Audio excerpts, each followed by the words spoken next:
یہ دل ہی چونکہ سینے میں اللہ نے ایک بنایا ہے تو دل ایک ہے تو محبت بھی ایک ہی رہے گی، رب رسول کی محبت۔ باقی جتنی محبتیں ہیں وہ اللہ رسول کی محبت کے تابع ہیں، لیکن کچھ محبتوں سے منع کیا ہے۔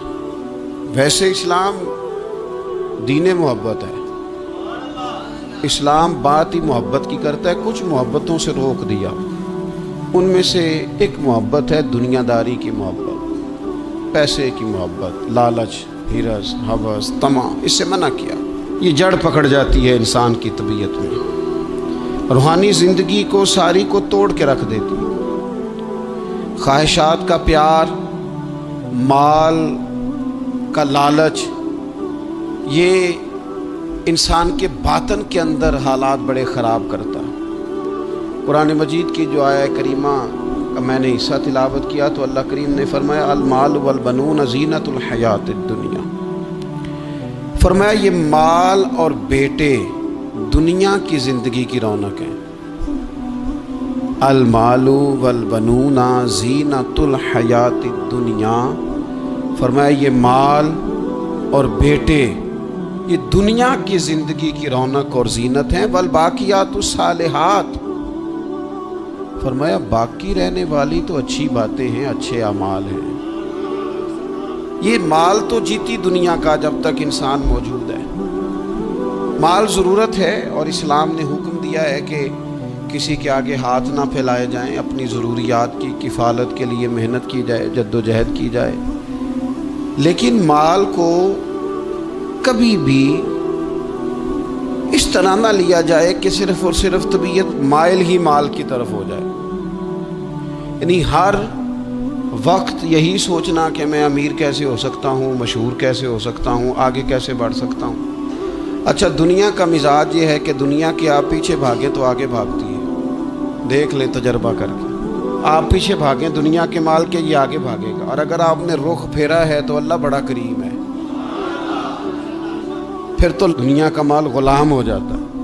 دنیا کمانی ہے، محنت کرنی ہے، لیکن دل میں دنیا نہیں بسانی۔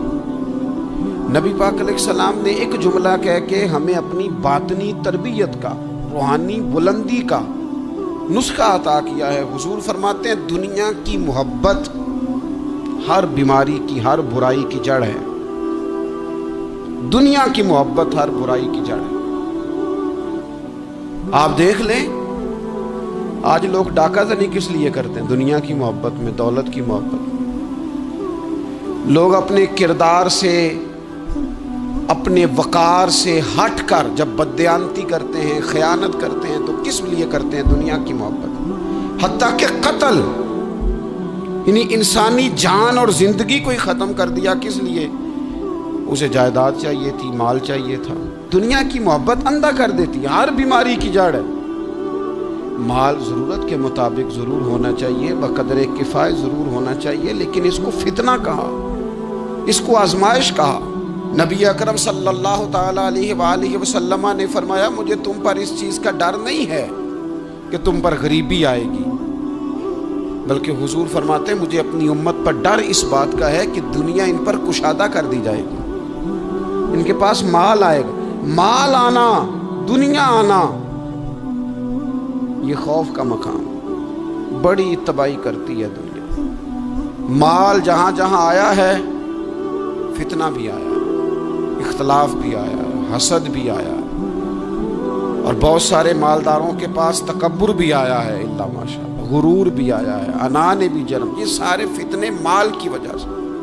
نبی اکرم صلی اللہ تعالیٰ علیہ وسلم نے بحرین کی طرف قافلہ روانہ کیا تو وہاں سے مال غنیمت آیا۔ کچھ لوگ ایسے تھے جو گئے نہیں فجر کی نماز پڑھ کے، اس لیے بیٹھے رہے کہ آج مال تقسیم ہوگا۔ تو حضور فرمانے لگے تمہیں پتہ چل گیا ہوگا کہ بحرین سے مال آیا ہے؟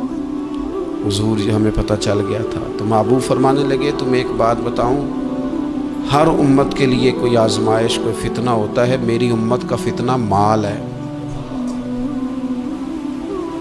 میں بڑی مشکل بات کر رہا ہوں آپ سے، اس کو آپ نے آسان نہیں سمجھنا، یہ بڑی مشکل بات کر رہا ہوں۔ پیسوں کی محبت نہ ہو دل میں، پیسوں کی محبت نکال دیں،